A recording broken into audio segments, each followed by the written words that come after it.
اسلام کا عروج و زوال اور مسلمانوں کا عروج و زوال یہ ایک شے نہیں ہے۔ اسلام کے بارے میں حضور نے فرمایا تھا بدأ الاسلام غریبا وسیعود کما بدأ فطوبی للغرباء۔ اسلام کا آغاز تو ہوا تھا اس حالت میں کہ وہ بہت ہی اجنبی تھا، کوئی اس کا جاننے پہچاننے والا تھا ہی نہیں۔ دوبارہ اگرچہ اس کے بعد حکومت تو آ گئی، ایک دور آ گیا، اسلام کا غلبہ ہو گیا، لیکن ان قریب اسلام دوبارہ غریب ہو جائے گا، دوبارہ اجنبی ہو جائے گا، ان قریب۔ سیعود سین کے ساتھ جب عربی زبان میں فعل مستقبل بنتا ہے، سوفا وہ ذرا دور کی بات ہے، لیکن وسیعود ان قریب وہ دوبارہ غریب ہو جائے گا۔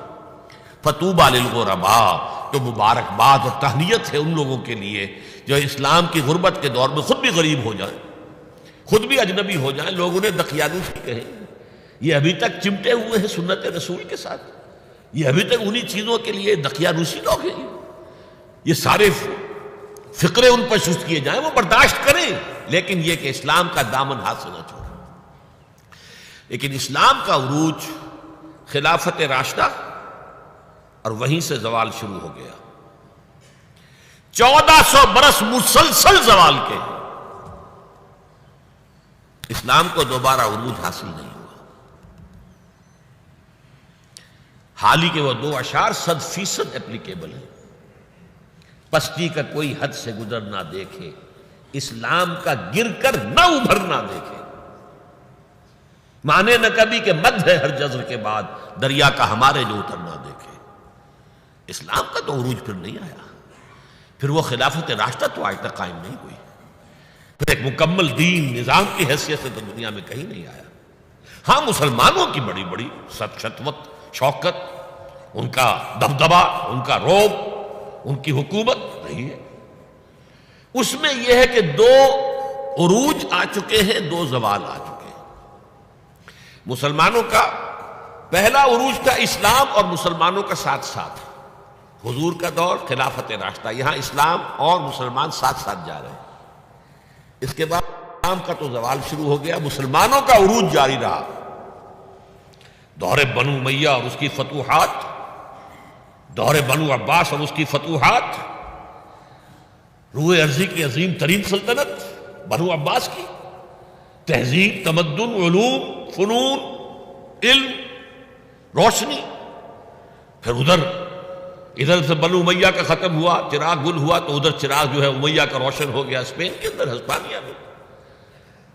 یہ سارا دور عربوں کا عروج جاری ہے، مسلمانوں کا عروج جاری ہے، اگرچہ اسلام کا زوال خلافت راشدہ کے ساتھ ہی شروع ہو چکا۔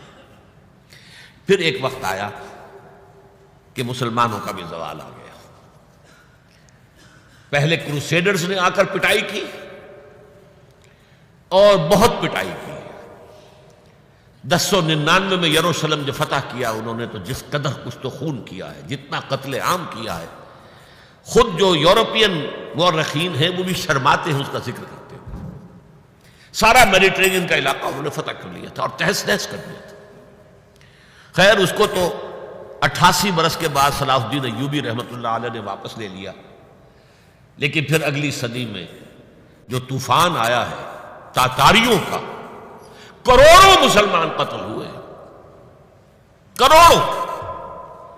1258 میں سقوط بغداد اور خلافت بنو عباس کا ٹمٹماتا ہوا چراغ روشن، مستعصم باللہ کو گھسیٹ کر محل سے نکالا، جانور کی ایک کھال کے اندر لپیٹا، اور تاتاریوں نے اپنے گھوڑوں کی سمت علیہ کچل دیا۔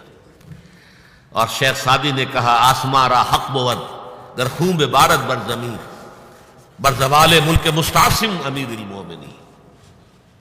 یہ عربوں کا زوال، اور نوٹ کر لیجئے پلیز، اس وقت سے عرب امت مسلمہ کی قیادت سے معزول کر دیے گئے، آج تک معزول ہیں۔ دوبارہ عروج مسلمانوں کو ہوا، لیکن وہ ایک معجزہ، جن تاتاریوں نے کروڑوں کو مارا تھا مسلمانوں کو، وہی ایمان لیا۔ انہوں نے مسلمانوں کو کانکر کیا تھا، اسلام نے انہیں کانکر کر لیا۔ ہے آیا فتنہ تاتار کے افسانے سے، پاسباں مل گئے کعبے کو صنم خانے سے۔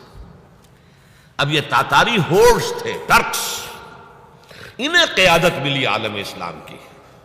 ترکان تیموری ہندوستان میں، ترکان صفوی ایران میں، ترکان سلجوقی مڈل ایسٹ میں، ترکان عثمانی کا تو کہنا ہی کیا ہے، ایشیا مائنر سے شروع ہو کر پھر یہ کہ 3 بر اعظموں پر سلطنت روما کی طرح کی ایک عظیم سلطنت قائم کی ہے، دی گریٹ آٹومان امپائر، اور خلافت بھی انہیں منتقل ہو گئی۔ یہ جو دوسرا عروج تھا یہ ترکوں کے زیر قیادت تھا، عربوں کے نہیں۔ لیکن پھر اس کا بھی زوال آ گیا۔ اس کا زوال آیا یورپین کولونیلزم کے ہاتھوں۔ آغاز ہوا 1492 میں، سقوط غرناطہ، فال آف گرناڈا۔ اس کے بعد 1498 میں round the Cape of Good Hope, راستہ تلاش کر لیا واسکو ڈی گاما نے، اور یہ سیلاب جو ہے کولونیل سیلاب آ گیا ہندوستان، جزائر شرق الہند، یہ سارا آج کا انڈونیشیا، ملائیشیا، ہندوستان، یہ سب کے سب جو ہے فتح ہوتے چلے گئے، جس کا کلائمیکس تھا اس صدی کے، پچھلی صدی کے آغاز میں۔ اب 21ویں صدی ہے، 20ویں صدی کے آغاز میں پہلی جنگ عظیم کے بعد تمام عالم اسلام یورپی حکومتوں کے زیر نگین آ گیا۔ تو یہ نوٹ کر لیجئے کہ ان 1400 سالوں میں امت مسلمہ کا ایک عروج، پھر ایک زوال، پھر ایک عروج، پھر ایک زوال۔ لیکن اسلام ایک ہی عروج تھا، اس کے بعد سے مسلسل زوال۔